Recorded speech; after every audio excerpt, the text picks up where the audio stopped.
Olá, gente, muito boa tarde. Então, meu nome é Sérgio e eu estou, assim, muito feliz de poder encontrá-los, poder rever alguns amigos, conhecer outras pessoas que estão fazendo parte deste encontro, eu diria, memorável, em torno de uma temática que nos importa a todos. Deixa eu buscar aqui o projetor. Reparem, esse tema é um tema que independe de qualquer outra motivação e ele tem a ver com todos nós de uma forma ou de outra. Eu queria dizer para vocês que nós teremos mais ou menos, um pouco menos de uma hora, apesar de ser um tema praticamente inesgotável, e gostaria de me colocar depois à disposição, aqui mesmo, mas depois também, para perguntas e respostas que possam vocês fazê-las mais adiante. Eu brinco dizendo, por mim, iríamos até a meia-noite, mas parece que as coisas vão terminar antes disso. De tal maneira que nós vamos projetar alguns aspectos e nós gostaríamos de lembrar, desde logo, uma reflexão simples. Nós colocamos assim, que mundo é esse?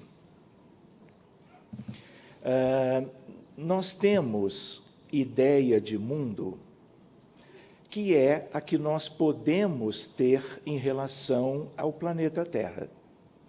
Mas nós gostaríamos de lembrar que este mundo é um mundo especial, onde nós temos milhares de doenças, questões importantíssimas relacionadas às nossas vidas humanas, pode-se dizer desde sempre. Então, é importante nós nos lembrarmos, a Terra faz parte do Sistema Solar. O Sistema Solar faz parte de uma galáxia de tamanho médio, que é a Via Láctea. Via Láctea é a nossa galáxia, onde está a nossa morada terrena. Mas esta Via Láctea ela tem 200 bilhões de estrelas. 1 trilhão de planetas. A galáxia vizinha chama-se Andrômeda. Esta tem 1 trilhão de sóis, aproximadamente 6 trilhões de planetas. Por alguma razão, estamos todos nós aqui na Terra cumprindo uma finalidade evolutiva. Seja se nós nos vemos como seres humanos, como pessoas, do ponto de vista biológico, de um corpo, vamos dizer, estruturado como conhecemos, ou se nós nos vemos como almas, que temos corpos durante a nossa vida comum, a nossa vida terrena. É importante nós nos lembrarmos que, quando nós refletimos sobre quem somos nós percebemos as dificuldades que todos nós temos no dia a dia das vidas sucessivas que nós encontramos no grande panorama da vida aqui, nossa, neste mundo, que é o mundo em que nós vivemos. Então, é importante nós relativizarmos tudo que nós vivemos, diz respeito, muito especialmente, às coisas daqui.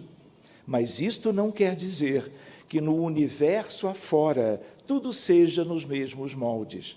E a ideia qual é? A razão, ou na verdade, razões, para vivermos aqui as circunstâncias que nós temos vivido. Para que a gente comece a pensar em coisas um pouquinho diferentes, nós nos lembramos que, de 1900 para cá, nós estamos vivendo uma revolução da ciência, uma revolução do conhecimento, a partir da física nova, da mecânica quântica e da teoria da relatividade. Todos vocês têm ouvido falar, ouvirão cada vez mais, porque esta é uma questão nossa. Nós estamos como aprendizes de tudo, tendo uma ideia progressiva e cada vez melhor da nossa própria realidade. Então, reparem, uma lista de questões que mais dia menos dia todos nós vamos nos debruçar e conhecer.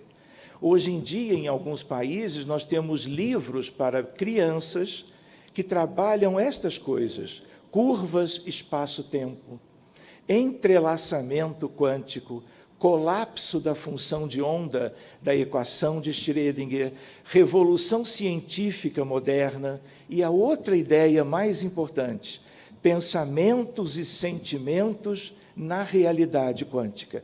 É como se a física estivesse sendo trazida para nos ajudar em uma série de compreensões e entendimentos. E por incrível que pareça, hoje nós temos um modelo sobre o que é o pensamento, em termos de uma física quântica. E a ideia é de que não apenas pensamentos, mas sentimentos também, de tal maneira como ali está a visão moderna do amor como substância divina do universo. Isto não é pouca coisa, mas também aí nós somos aprendizes. E estamos como que caminhando na direção de nos conhecermos melhor e conhecermos melhor a nós próprios e também melhor a vida de um modo geral, a vida na Terra e as realidades mais amplas do universo, diria eu, divino. Vocês olham para essa imagem? Vou brincar. Vale uma caixa de bombons quem me disser o que é isto. E eu vou estimular vocês, bombons importados e caixa grande, com pelo menos 30 unidades.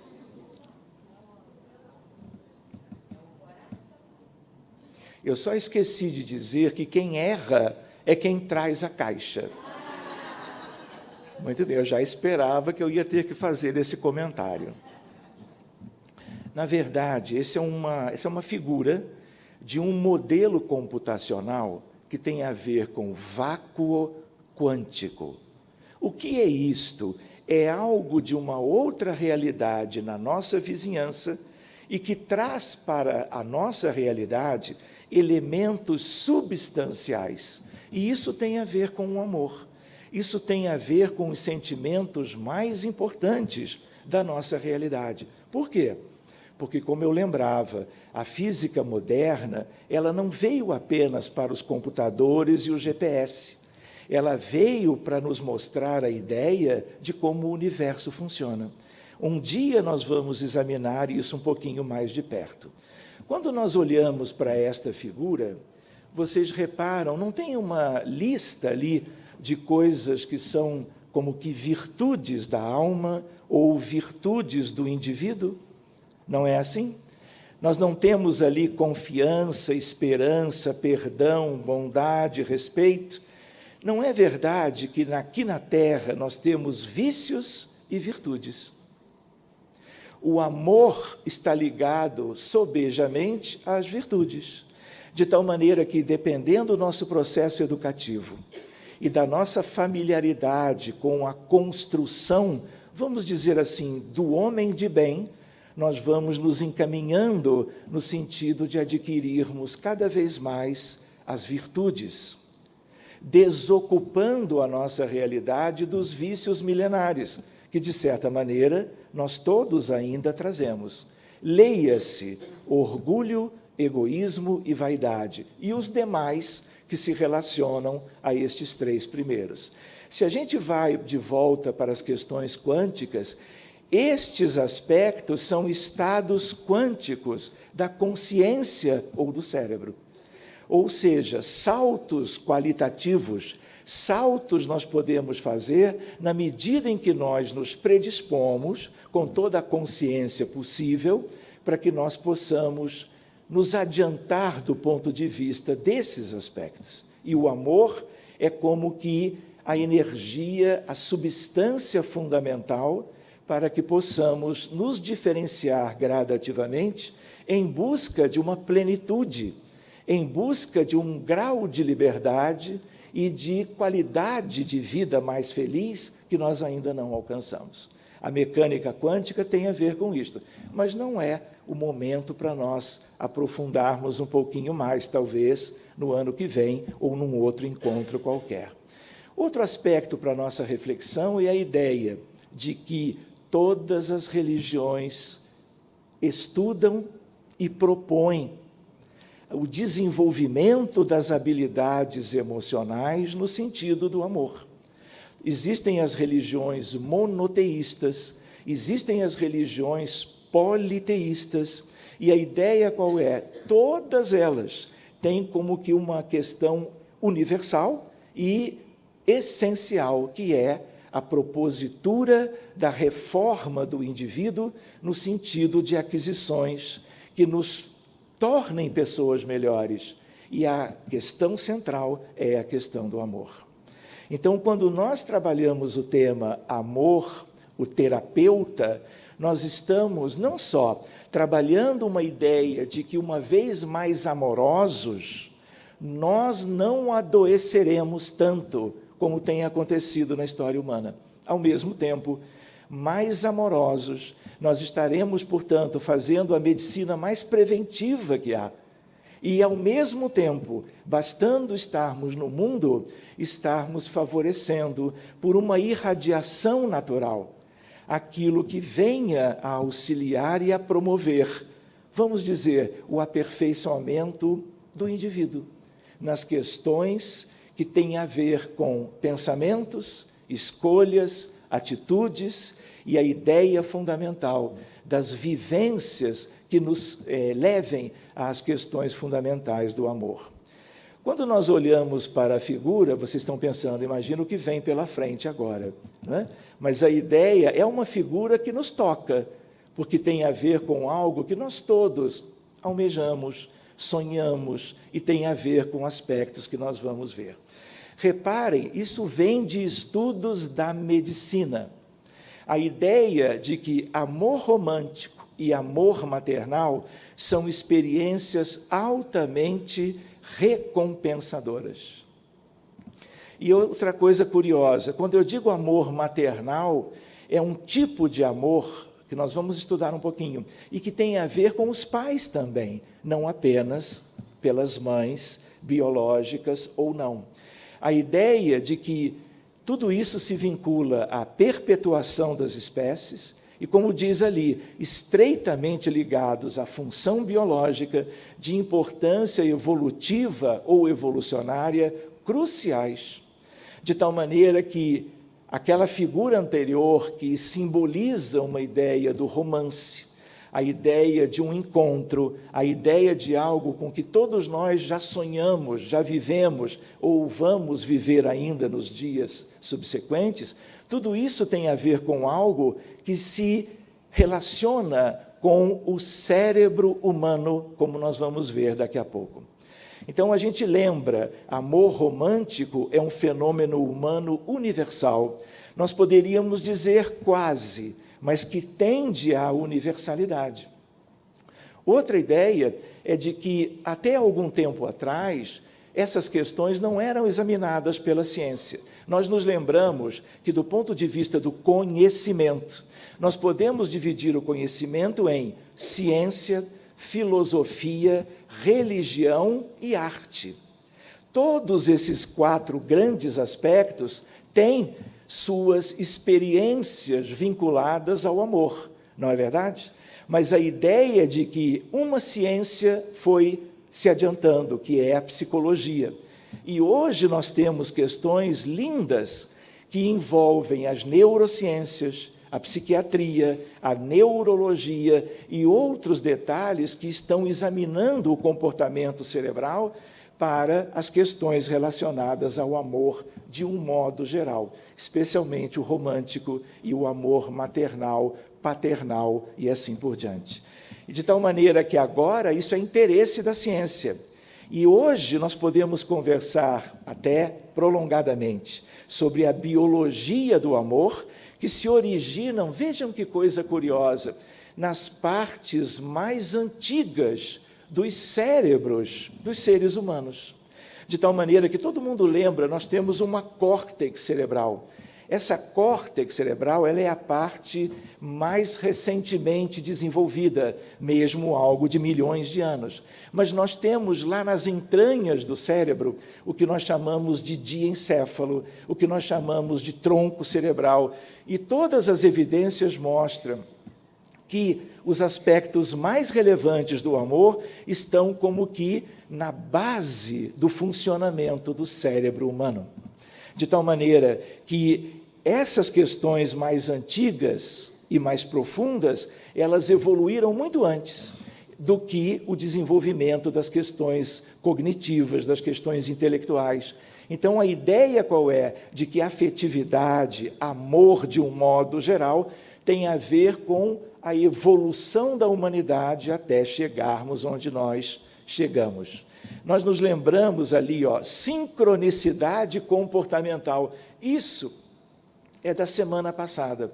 Querem ver uma curiosidade? A ideia de que quando um par afetivo está junto, no amor romântico, vamos dizer assim, os corações se entrelaçam quanticamente.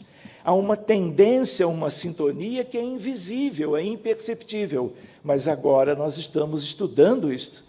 E a ideia de que é uma fenomenologia fruto do conhecimento novo da ciência, que mostra, inclusive, que as glândulas endócrinas também entram em sintonia e que, cérebro a cérebro, as coisas também se unem no sentido de que algo que é partilhado a partir não apenas do romântico, mas do amor de um modo geral.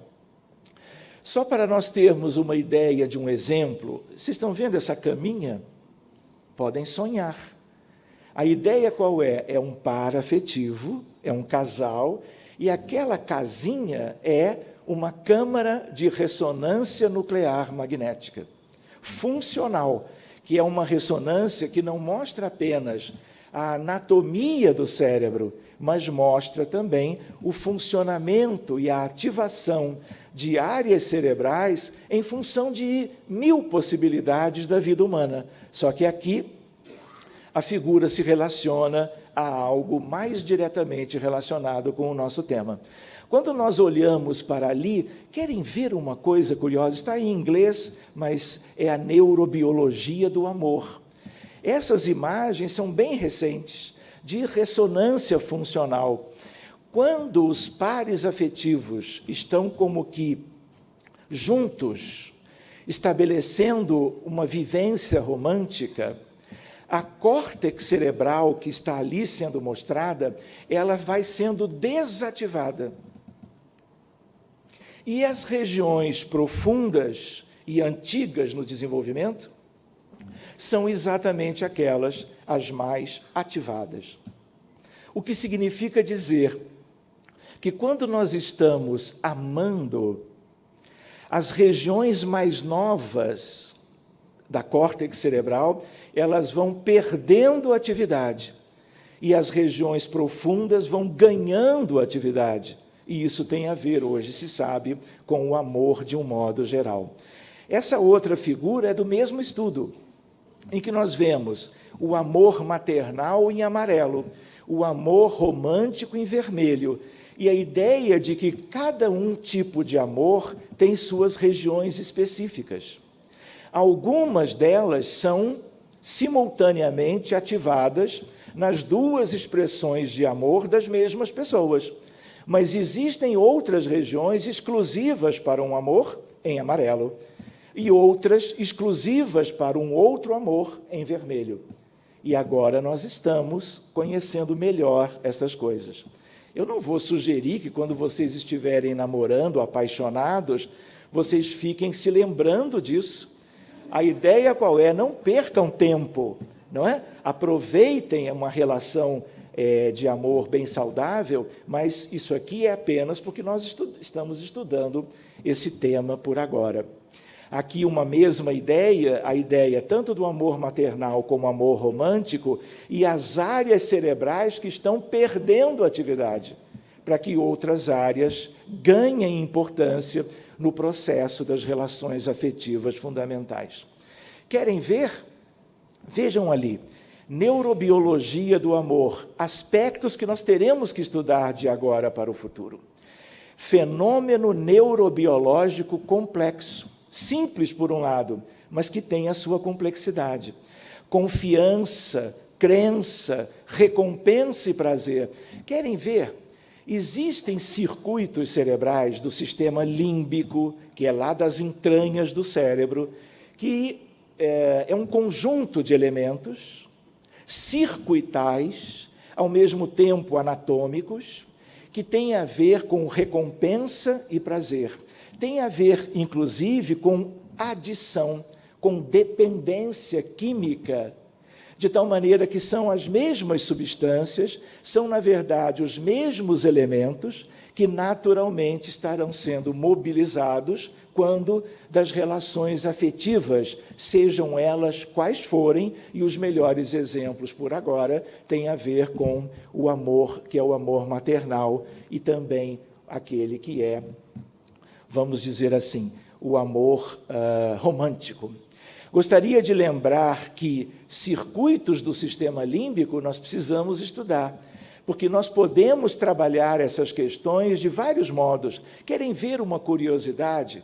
Hoje nós estudamos, vamos ver um pouquinho até meia-noite, a ideia da importância da prece, da oração em medicina. E esse sistema é ativado pela oração, vamos dizer assim, realizada independentemente de profissão de fé, de crença e assim por diante. A ideia de ocitocina, vasopressina, dopamina, serotonina, as endorfinas, lembra da ideia de morfina? As endorfinas têm um efeito parecido, e elas agem no organismo inteiro do indivíduo, em processos, vamos dizer, dos vários tipos de afetividade e de amor.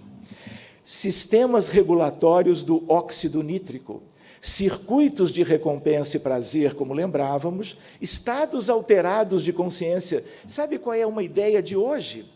O amor, dentro de uma ideia de plenitude, significa um estado alterado de consciência. Sabe quando as pessoas usam certas substâncias químicas ou chás para viverem algo, vamos dizer assim, diferente das vivências da vida comum? A vivência do amor ativa as estruturas cerebrais e nós temos, isso está comprovado, a ideia de que estas vivências, quando são plenas, elas alteram de tal maneira a consciência que nós nos assemelhamos a situações especiais, às vezes, tendo que ser provocadas de fora para dentro por certas substâncias químicas, e aqui, no caso, de dentro para fora. Seja o amor maternal, seja o amor romântico, seja o amor sexual. Olhem para essa figura. Ela é de ontem. Ela mostra para nós o cérebro, numa figura mais fácil da gente entender, o cérebro no amor.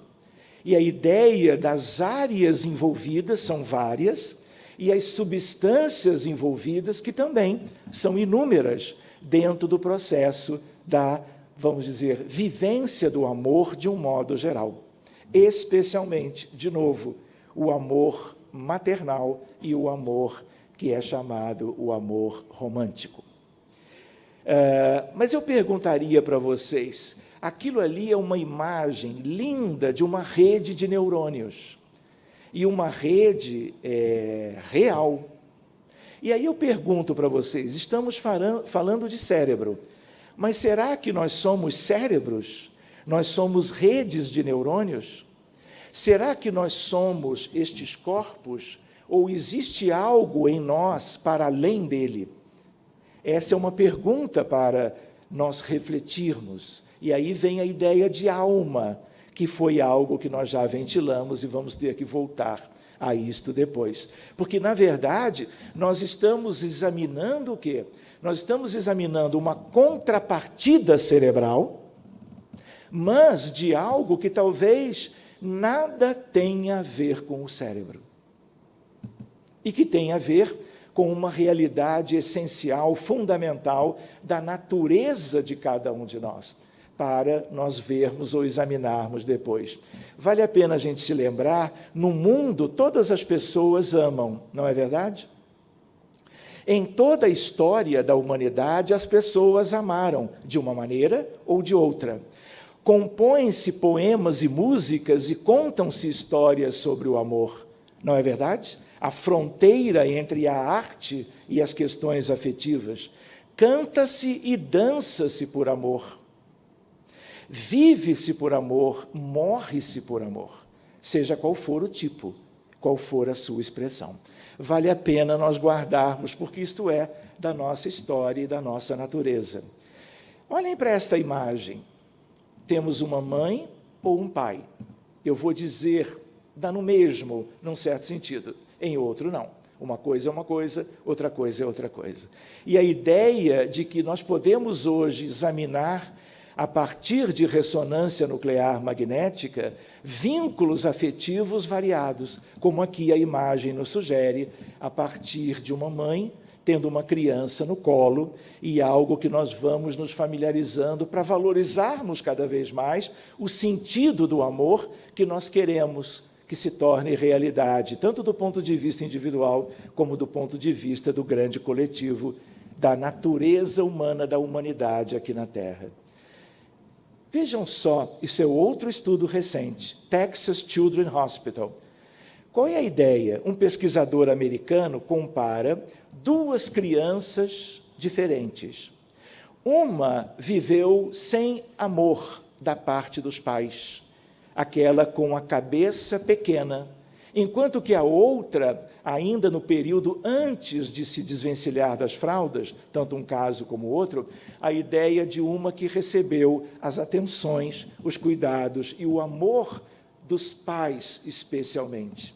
E este é um exemplo marcante entre o jeito de um cérebro e outro. E quando a gente fala, lá na medicina, em neurodesenvolvimento, neuroplasticidade, inflamação cerebral, muito em função das questões dos nossos pacientes dentro do espectro autista, nós estamos nos lembrando, desde aí, a importância do amor no sentido terapêutico, no sentido da sua presença o mais plenamente possível na realidade dos cuidados para todas as crianças e para as nossas crianças dentro do espectro também. Não vamos nos deter nisso. Existem duas fontes que classificam os amores, e não custa nada nós passarmos isto rapidamente em revista. Esse é um antropólogo, John Lee, e a ideia, ele fala e escreve sobre estilos do amor, e ele identifica tipos básicos. E aí nós podemos ver algo que ele escreveu, que tem um certo sentido para nós. Pode ser criticado, pode ser aperfeiçoado, pode, como tudo na vida. Mas a ideia, vejam lá, amor material, se é que isto é amor.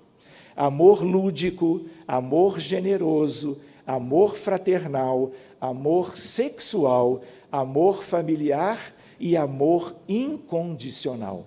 Qual é a ideia? É uma escada, é uma questão de um processo evolutivo em que todas as pessoas podem ter vivido ou estarem vivendo qualquer uma dessas realidades, mas a ideia de que há uma meta, e a meta tem a ver com a melhora, o aperfeiçoamento das nossas capacidades afetivas.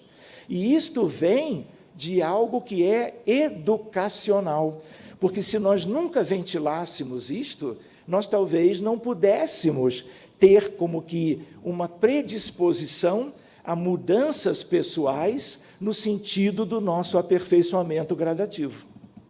E reparem que o autor da figura coloca Deus como perto daquele que seria, vamos dizer, o auge das vivências que nós poderíamos rotular como vivências amorosas de fato, já para além daquelas que nós normalmente conhecemos ao longo da nossa história e nas nossas realidades atuais. Esse é um outro autor, C.S. Lewis, e ele publica um livro que é um best-seller há mais ou menos 18 anos. E a ideia, ele fala dos 4 amores, E quando ele fala nos 4 amores, ele primeiro fala de um amor que tem a ver com as questões sexuais. Ele chama de eros. E a ideia de que significa sentimentos baseados na atração sexual. Desejos ardentes, relações, de um modo geral, entre homens e mulheres, mas não apenas. A ideia de que esse amor se fundamenta na aparência física. Aparência física, daí a palavra antiga de eros. Lembrando, ele nos faz isso, o amor sexual é apaixonado, atraente, é físico e muito baseado nas questões do prazer. Não é assim? Isto não é da nossa realidade? Seja como for, isso nos pertence. Isto tem a ver com as nossas relações afetivas. Depois ele trabalha a ideia de um amor philos, que tem a ver com a ideia de amizade, de fraternidade, o amor que sentimos por familiares e amigos. Amor pela família, aqui no caso, com altruísmo, com generosidade, filia, nesse sentido. A dedicação ao outro vem sempre antes do próprio interesse. Às vezes não é bem assim, mas tende a se aproximar disso. Esse é um amor filia. Esse amor familiar, ele é emotivo, ele é generoso, ele perdoa ou ele é perdoador, e ele é baseado no sentir. Se nós já vimos esses 2 primeiros, nós podemos ver um que é chamado amor storgê, que tem a ver com semelhança, o mais benéfico dos afetos. Acontece especialmente com a família e entre seus membros, normalmente a afeição de pais aos filhos. E isso nos importa, tanto quando somos os filhos, tanto como naturalmente quando somos pais e assim sucessivamente. Amor afetuoso que se desenvolve com base em semelhanças, daí a palavra storgê, e no compartilhamento mútuo. Isso é um upgrade, isso é um amor já mais diferenciado. Esse amor generoso, ele é gratificante, ele é compartilhável, ele tem a ver com trocas de experiências e de auxílios ou favores, e ele é baseado no fazer. E, por último, a ideia do amor. Lembram daquela escada? Lembra do topo dela? O amor incondicional é este. Muito bem, é meta para nós. E esse amor, que é o amor ágape, ele é incondicional, baseado em comportamentos e pela escolha, sem esperar nada em troca. Ele pode ser escasso no mundo, mas muitas vezes as pessoas que já têm dentro de si como que um patrimônio moral, eles estão aí espalhados pelo mundo e nós não os conhecemos. De tal maneira que isto é um vir a ser, isto é um convite para nós todos. Amor gratuito esse, que é capaz de se sacrificar pelo outro independentemente do merecimento. Porque nada é racional, intelectual. Ele vem como que de algo mais profundo, eu diria, da alma imortal, que anima a nossa realidade quando nós vivemos neste mundo que é a Terra. Esse amor incondicional, como não poderia deixar de ser, ele é altruísta, ele é todo espiritual, ele é gratuito e ele é eterno, porque quem conquista esta condição jamais a perde, porque é uma coisa que tende a ser cada vez mais em meio ao progresso da criatura humana, da alma, como nós estávamos dizendo. Reparem, se a gente analisar esse mundo hoje, será que eu me enganei de mundo quando fiz essa listinha? Será que é de uma outra realidade, desse sistema solar ou de um exoplaneta qualquer? Isso aí não é ainda tipicamente nosso? E o que nos falta para que nós vençamos esta realidade?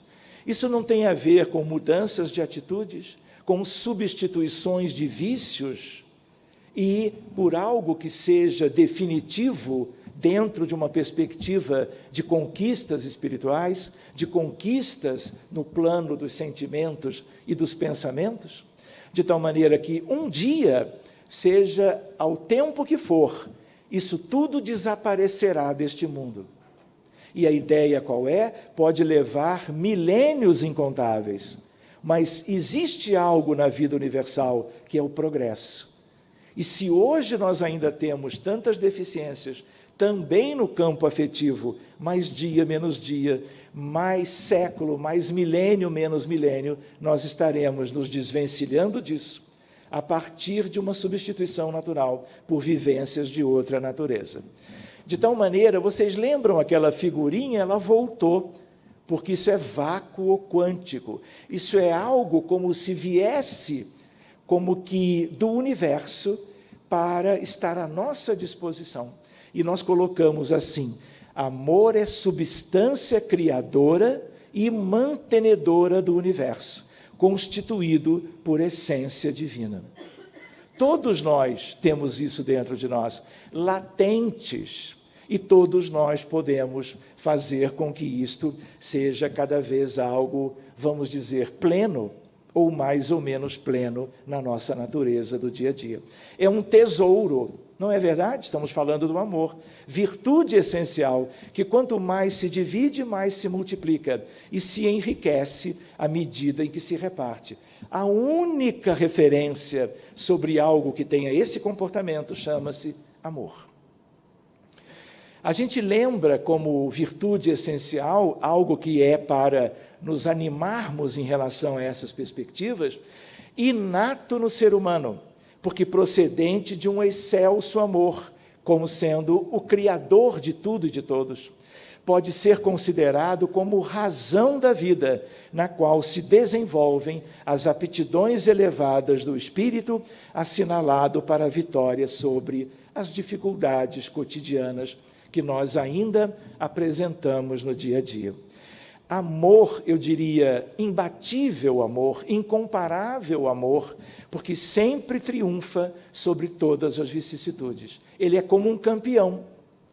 O que resta é que nós o valorizemos, nós nos eduquemos para uma vivência com ele em mais plenitude. E aí nós vamos mudar as nossas vidas e mudando as nossas, por assim dizer, nós mudamos a família, nós mudamos a comunidade, a sociedade, nós mudamos gradativamente o mundo. Nós gostaríamos de lembrar que todas as outras virtudes são decorrentes desse amor. Aquelas que estavam nos saltos quânticos, lembram?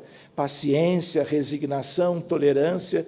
A lista, ela pode ser maior do que esta, mas eu deixei com estes exemplos para que a gente não desanimasse, no sentido de, puxa, mas falta muito para nós, mas nós temos que trabalhar isso. Por isso, a razão de examinarmos este tema na ocasião do nosso encontro. Nós gostaríamos de lembrar a importância do afeto na vida de um modo geral. E a ideia de que afeto é a expressão do amor, algo palpável, objetivo. Afeto, um dos pilares do desenvolvimento humano saudável. Uma habilidade que abre largas portas para a entrada do amor, para a presença dele nas nossas realidades, porque ser afetivo é laborar com o sentir. E isto é algo para o futuro? Nós podemos experimentar estas coisas desde já as conhecemos e nós podemos implementar isto ao longo da continuação das nossas vidas. E sabe lá por quanto tempo mais, haja vista uma perspectiva de que as nossas vidas sejam eternas e não apenas aquelas que se encerrem por ocasião da morte física. A ideia, diríamos assim, que a afetividade é um degrau para o amor. E amar é desenvolver-se para ser, verbo que traduz o existir para a felicidade. Nós não estamos trabalhando muito mais a ideia da posse, a ideia do ter, a ideia dessa dualidade entre o ter e o ser. A ideia, portanto, de algo para que continuemos refletindo. Afeto é, como está ali, uma força da alma de incalculável poder. Sua boa utilização demanda sólida formação moral, para que o vigor dos sentimentos seja abençoada estrada de libertação. A relação entre afeto, afetividade, amorosidade, crescimento espiritual, aperfeiçoamento e melhora da nossa qualidade de vida.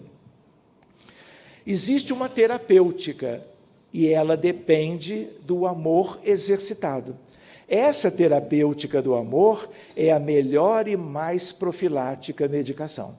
De tal maneira que a medicina hoje, para além de uma medicina mecanicista, materialista, cartesiana, que é de muito progresso nos últimos 5.000 anos, especialmente nas décadas recentes, ela ainda é muito limitada, porque ela ainda sequer alcançou a condição de uma medicina humanizada. Mas está por vir uma medicina cujos elementos introdutórios já se vivencia, que é uma medicina espiritualizada.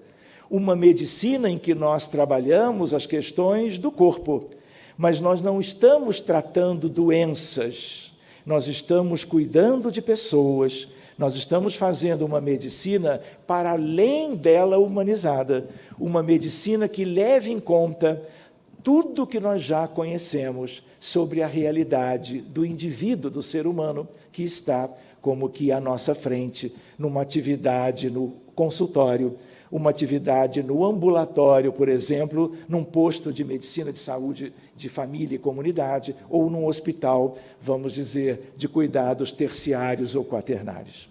Seja como for, a ideia de que há um progresso a caminho. Esse sentimento sublime carece de aprendizagem, somente um recurso, a educação. Temos que conversar sobre isto, temos que ventilar essas questões, temos que estudar a respeito, porque essas coisas estão como se nós nos deparássemos com um mundo, e um mundo interno, uma realidade pessoal e coletiva que espera por um aperfeiçoamento nesse sentido. Nós também poderíamos lembrar uma ideia que não é nossa. Amor é o poder supremo que tudo move e tudo vivifica. Posso contar? Posso? Segredo. Eu estava preparando esta apresentação e há dias atrás eu tive vontade de escrever. Peguei uma folha de papel, aliás, um punhado, e peguei uma caneta para tentar escrever algo. E aí aconteceu de que alguma coisa diferente. É como se a minha escrita ela ficasse mais rápida. Vocês entendem isso? Como que algo automático. Aí eu li no final, aí eu falei, isso é interessante mesmo, e eu vou levar e colocar no PowerPoint. E é isso que eu começo a mostrar para vocês. O que é exatamente, eu só sei que é algo que tem muito a ver com o nosso tema. Então, me permitam fazer uma leitura bem breve, acho que em 4 slides. O amor é o poder supremo que tudo move e a tudo vivifica. É a luz sublime que sustenta os mundos e que nos ilumina os corações. Amemos esse amor que tudo pode, que é força majestosa, alta e fecunda, que equilibra tensões, governa a vida, que junta grãos para formar areias, que junta areia para fazer praias, que salpica de estrelas céus profundos, que acende sóis de luz na imensidade, que impele os mundos pelo espaço adentro, que abre flores gentis pelas campinas, que acalenta na terra humildes vermes, que adoça os prantos, ressuscita os sonhos, devolve a paz aos corações aflitos, forja aventuras onde havia dores, renova o tempo em toda a eternidade, dá cede, empresta, entende, age, perdoa, abraça, atende, silencia, ajuda. Amor divino que triunfa sempre, que soergue doentes e caídos, que regenera, dulcifica e cura, que canta, chora, espera, crê, trabalha. Amemos esse amor, clarão divino, em cuja claridade excelsa e pura veremos, ouviremos, sentiremos o Espírito de Deus. Ponto.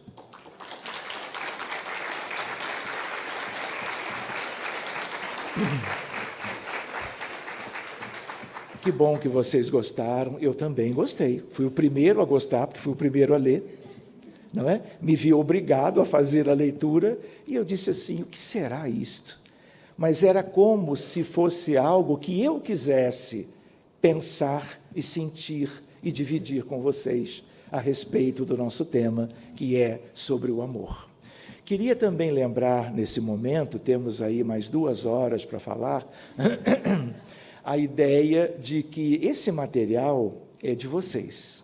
Se eu vejo alguém tirando uma imagem, uma fotografia ou outra, mas estará à disposição para quem quiser fazer uma revisão, uma releitura e aproveitar de algum modo. Isso já deixou de ser nosso e agora é nosso de verdade. Muito bem, queria lembrar, já pensando na nossa conclusão, a ideia de que é algo da medicina moderníssima. Eu sou cardiologista, tenho outras áreas que eu gosto, mas especificamente eu sou cardiologista, trabalhei décadas no Instituto de Cardiologia de Laranjeiras, aqui na nossa cidade, né? Fora outras atividades no âmbito da cardiologia. E aí o que acontece? Cada vez mais nós temos trabalhos de pesquisa e artigos com uma definição de metodologia científica de alto nível, trabalhando a importância da oração, dito em medicina, a prece intercessória, independente de qual é a religião. Porque de todos esses estudos, nunca se viu que aqueles que oravam pelos pacientes da cardiologia em pós-operatório de cirurgia cardíaca, são as cirurgias de mais alto risco e de alta complexidade, por exemplo, uma cirurgia de revascularização do miocárdio, com implantes de várias veias safenas ou implantes de artérias do braço ou de uma outra região, para melhorar o fluxo arterial coronariano, para salvar os corações, melhorar a sobrevida e melhorar a qualidade dos pacientes. Então, existem estudos de vários lugares do mundo. Pacientes que você divide em 2 grupos. Um grupo vai receber o benefício da prece. O outro grupo é igual ao primeiro, e eles terão também a melhor cardiologia da atualidade. E aí, quando nós examinamos e comparamos os 2 grupos mais adiante, nós vemos que o período de internação para o grupo de pacientes de pós-operatório de cirurgia cardíaca que receberam a prece originária de algum templo de crença ou de fé, tiveram uma redução do período de internação, tiveram uma diminuição da medicação e tiveram muito menos complicações, porque é uma cirurgia que pode complicar. De tal maneira que nós hoje estudamos o movimento da prece a benefício das pessoas, em caráter preventivo e em caráter curativo, ou seja, as pessoas já enfermas, qual é o sentido da oração? Desinteressada. Não é a prece decorada, é algo que seja, como nós estávamos vendo, uma coisa sentida e a favor e a benefício da saúde humana. Isto é moderno. Querem ver posso contar um outro segredo?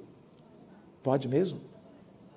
Recebi um telefonema de um colega cardiologista de Manaus, Marcelo.